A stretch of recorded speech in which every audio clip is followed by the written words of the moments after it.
To the big board presented by Bet365. Here's Blake Murphy, like everybody else, talking about what Shane Bieber did in his debut, first start in the big leagues in over a year. Caleb said that it reminded him of his days with those great Cleveland staffs. He saw a lot of that. Did you see something from pre-surgery? I saw a little bit of that and a little bit of something new. This was a ton of fun. Obviously, there's a lot we can pull out from Shane Bieber's start. Probably the most important thing, other than the fact that he's healthy, is that the velocity was up at a level that we haven't really seen consistently since 2022 on the fastball. He got swing and miss on the slider and the curveball, the typical Bieber there. But the most interesting thing for me was how his changeup looked and how he used it. Now, he came back throwing more of a kick change. We don't need to go into the pronate versus supinate thing with the changeup, but this is a harder changeup that has a changeup grip but moves more like a Gosman type splitter. You get a lot more vertical drop on it instead of that kind of arm side fade. And it was really effective last night. They only swung at it 6 times and they whiffed on it 4.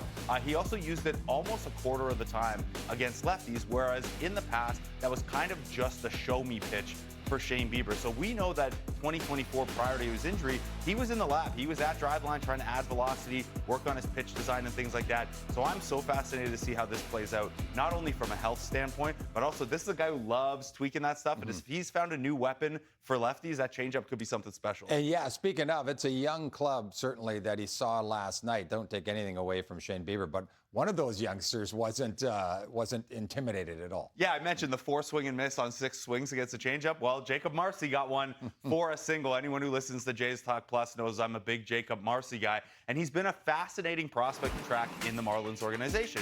This is a guy who doesn't rate all that high. Some scouts say the eye test doesn't quite match up with the numbers that he's produced. And the big question with Marcy was, yeah, he has great plate discipline. For a thicker guy, he has great fielding and arm ratings. He's a 60 grade runner on the bases. But is his contact profile good enough? Is he going to make enough contact? Now, at AAA this year, he came back and he just stopped swinging and missing, especially on pitches in the zone.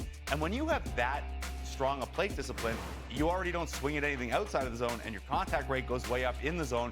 Good things are going to happen. If he qualified so far this year, he would be in the 90th percentile higher in chase rate and in whiff rate. He's obviously not going to maintain a 30 homer, 60 stolen base pace over an entire season, but you see, this is the youngest group of position players in all of Major League Baseball. The top 3 in their order are all 26 and under, and a little bit to like Xavier Edwards with the contact profile, Jacob Marcy with the eye and the speed, and Augustin Ramirez with a little bit of power from that catcher spot. Fun things happening in Miami. Yeah, something to watch in Game 2 as we approach first pitch in Miami. The big board presented by Bet365. Whatever the moment, it's never ordinary at Bet365.